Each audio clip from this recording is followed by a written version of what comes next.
outra vez ao Aula Medina, canal 100% comprometido em espalhar educação corporativa para você. Então, vem comigo hoje, porque daqui para frente tudo vai ser diferente. E é claro que eu vou falar de Disney. Se você me conhece, você sabe que eu sou fã do modelo Disney de gestão. Então, eu acho que tudo que é aquilo que é bom precisa ser copiado, precisa ser melhorado dentro do seu negócio, dentro da sua empresa. E hoje eu escolhi o tema equipe, o tema trabalho em equipe, de que forma é importante o comprometimento do líder em todos os processos que envolvem as equipes de trabalho, usando a metodologia Disney de gestão. Porque, afinal de contas, todo mundo precisa estar na mesma direção, não é mesmo? Walt Disney ensinou para a gente que a gente precisa ser humilde para aprender, mas a gente precisa ser mais humilde ainda para contratar. Certa vez eu estava trabalhando com o Lee Cockrell, que foi vice-presidente de operações da Disney. E ele disse uma coisa que ficou na minha cabeça até hoje. Quem já viu as minhas aulas já deve ter ouvido essa frase, porque eu gosto muito de repetir. Ele diz que a gente tem a mania, a gente tem isso gravado lá no nosso DNA, de que a gente contrata muito rápido para tapar buraco. Mas a gente, às vezes, demora décadas para demitir uma pessoa que está no lugar errado, na hora errada, e que não está desempenhando aquilo que deveria e, portanto, atrapalhando o trabalho de equipe como um todo. Então, a gente precisa ter tempo, a gente precisa tomar um tempo grande para contratar certo, a gente precisa ter a humildade de contratar as pessoas que complementam as nossas fraquezas, numa análise SWOT, por exemplo, porque aquelas pessoas que têm habilidades complementares às nossas vão dar muito melhor resultado dentro da equipe, vão se motivar e vão ter o seu espaço dentro da equipe.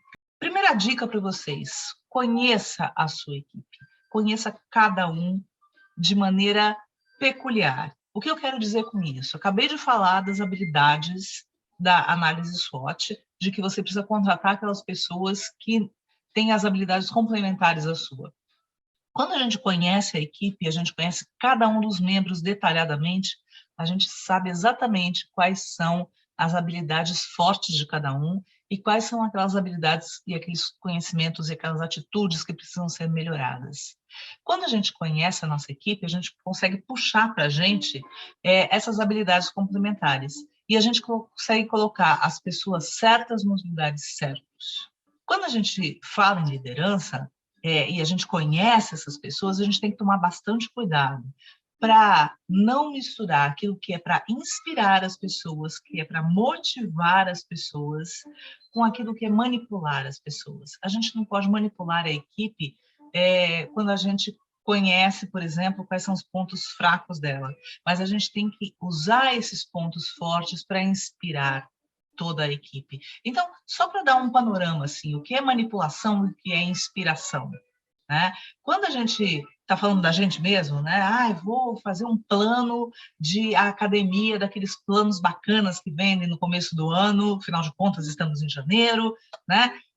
Vou pagar 6 meses e vou ter um super desconto de 50%. Para a gente, pagar a academia é uma manipulação, porque a gente sabe que a gente precisa de inspiração para acordar, sair da cama e ir para a academia todos os dias. Então, esse gatilho de que eu vou ter 50% de desconto, eu vou ganhar um super desconto, isso eu vou ganhar em saúde, em dinheiro, isso é manipulação.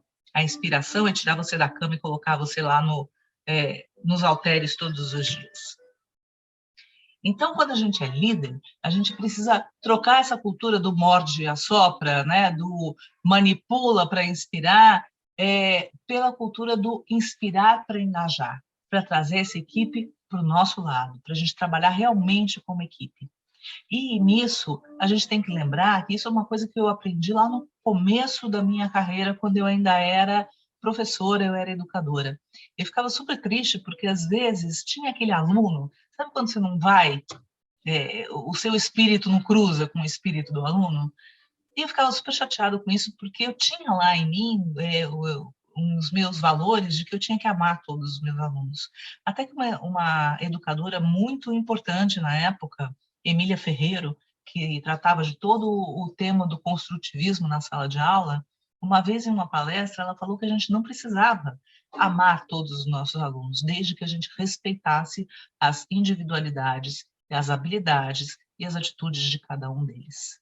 E foi aí que eu percebi o quanto isso é importante. Eu comecei a olhar com outros olhos para esses alunos que eu não tinha tanta afinidade para descobrir o porquê.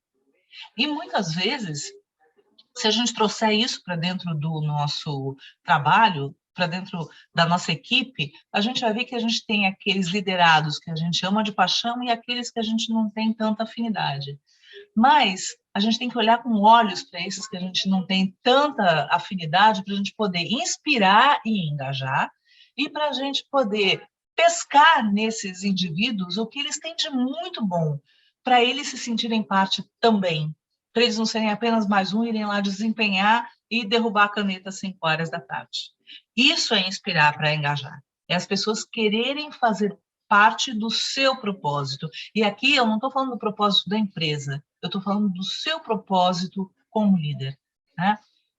Por que você está lá? Porque as pessoas deveriam prestar atenção em você, porque as pessoas deveriam te seguir como líder. Você já pensou nisso? Eu acho que é um exercício bom para colocar no papel. Os líderes precisam criar sucessores e não substitutos. A gente precisa preparar as promoções, a gente precisa preparar as pessoas mesmo, motivar para que a gente tenha confiança na nossa equipe e que para a nossa equipe confie na gente. A gente precisa criar um efeito positivo na nossa equipe, para eles saberem que eles têm espaço para crescer dentro da empresa. E isso são sucessores. Não é porque um saiu que a gente imediatamente substitui por outro. Essas substituições, essas sucessões são pensadas, são pesadas, são criteriosas e baseadas em dados reais e não emocionais. É uma atitude racional. Né? Então, cuidado com o feedback.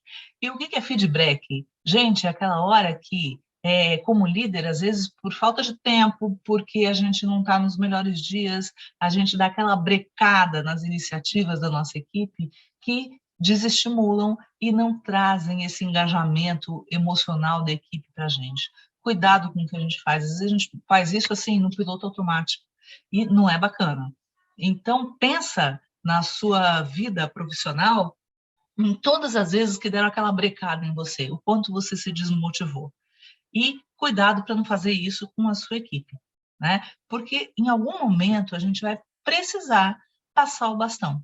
E passar o bastão significa que a gente precisa criar esses sucessores. A gente nunca vai ter uma promoção, a gente nunca vai ter um espaço maior dentro da nossa empresa se a gente não tiver alguém preparado para a gente poder passar o nosso bastão.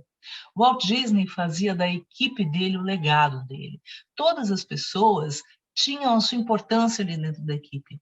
Se a gente pensar na equipe dos desenhistas da Disney, a maior parte deles, no desenho, era muito melhor do que o Walt Disney. Era muito um traço, um desenho muito melhor do que o dele, porque ele dava espaço para essas pessoas, ele não brecava essas pessoas. E isso é deixar um legado na equipe, é deixar as pessoas à vontade no seu ambiente de trabalho para opinar, para trazer melhorias, para falar para a gente o que a gente não está fazendo direito, para dar esse feedback para a gente também. O Walt Disney já falava que a gente pode sonhar, criar, desenhar, construir o lugar mais maravilhoso do mundo, mas se não forem as pessoas, a gente não consegue transformar os sonhos em realidade.